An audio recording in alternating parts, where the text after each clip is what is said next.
रविंद्र कुमार जोशी जी रब्बूदा जी की शादी मेरठ में तय हुई। उस समय नीम करौली बाबा जी इलाहाबाद में थे।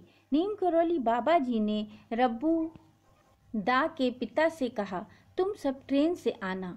हेमदा रेलवे विभाग में काम करते थे, इसलिए सीट आरक्षित करवा लेना उनके लिए कोई बहुत बड़ी बात नहीं थी, लेकिन रब्बूदा की इच्छा थी कि वह बस से सफ़र करें। नीम करौली बाबा जी ने रब्बूदा से कहा कि तुम 2 बजे तक आ जाना।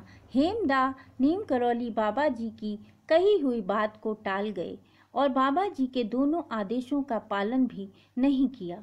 6 मार्च 1970 के दिन दोपहर करीब 3:30 बजे बारात ने घर से प्रस्थान किया। बस के ड्राइवर ने लखनऊ पहुंचने की जल्दी में बस की रफ्तार 70 से 80 किलोमीटर प्रति घंटा कर दी। रायबरेली के पास मुंशीगंज के एक मोड़ पर उस बस के ड्राइवर ने बस की स्पीड को नियंत्रित किए बिना ही गाड़ी को घुमा दिया, जिसकी वजह से गाड़ी पहले दाईं ओर झुकी, फिर तेज गति होने की वजह से सीधी खड़ी होकर बाईं तरफ पलटकर घिसटती हुई चली गई, लेकिन अचानक एक खड्डे से पहले ही रुक गई। बस में करीब 37 लोग बैठे हुए थे, जिसमें 12 बच्चे, 11-12 बुजुर्ग लोग बैठे थे।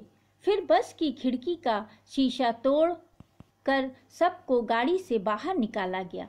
कुछ लोगों को थोड़ी बहुत चोट भी लगी। वहीं पूरनदा के बेटे और रब्बूदा के मामा को ज्यादा चोट आई। बस में जो बक्से रखे थे वो पूरी तरह से टूट गए थे। केवल एक बक्सा सही था, जिसमें लड़की की शादी के गहने रखे हुए थे। रात हो गई थी। अचानक बदमाशों ने उन लोगों को घेर लिया। तभी अचानक एक जीप आकर रुकी। Doctor A.D. पंत और डॉक्टर गोवर्धन शर्मा जी, जो इलाहाबाद के विश्वविद्यालय में प्रोफेसर थे, वो लोग इलाहाबाद यूनिवर्सिटी परीक्षा देने जा रहे थे। उन लोगों ने कहा कि आप लोग लखनऊ पहुंचकर यहाँ पुलिस भिजवा दीजिएगा। थोड़ी देर के बाद वहाँ बस भी आ गई और ये सभी लोग समय से रात को 9 बजे तक पहुंच गए। रब्बूदा की माँ सिद्धि माँ के पास प्रसाद लेकर पहुंच गईं और रोते हुए सिद्धि माँ से सारी बातें बताईं। सिद्धि माँ ने कहा, चिंता मत करो, महाराज सब ठीक कर देंगे। तभी नीचे से एक फकीर की आवाज आई। माँ ने थोड़ा बहुत प्रसाद उनके लिए भिजवा दिया। तभी सिद्धि माँ को नीम करौली बाबा जी की याद आ गई। बाबा ने कहा था कि हनुमान जी गदा लेकर अपने रूप में थोड़ी ना आएंगे, वो तो किसी भी रूप में आ सकते हैं। फिर सिद्धि माँ ने उस फकीर को ढेर सारा प्रसाद दिया और ये प्रसाद रब्बूदा की माँ लेकर आई थी। तभी उस फकीर ने आशीर्वाद दिया और कहा, ये जिसका प्रसाद है उसका बाल भी बांका नहीं होगा।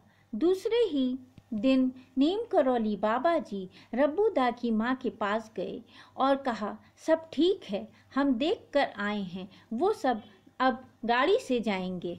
नीम करौली बाबा जी ने बस को दुर्घटनाग्रस्त होने से बचा लिया। इस घटना के बाद रब्बूदा और उनके पिता बाबा जी के कदमों पर गिर पड़े और खूब रोए। नीम करौली बाबा जी के दर्शन और उनकी भक्ति करने से अनेक व्यक्तियों के जीवन में सुख और आनंद का बोध होता है।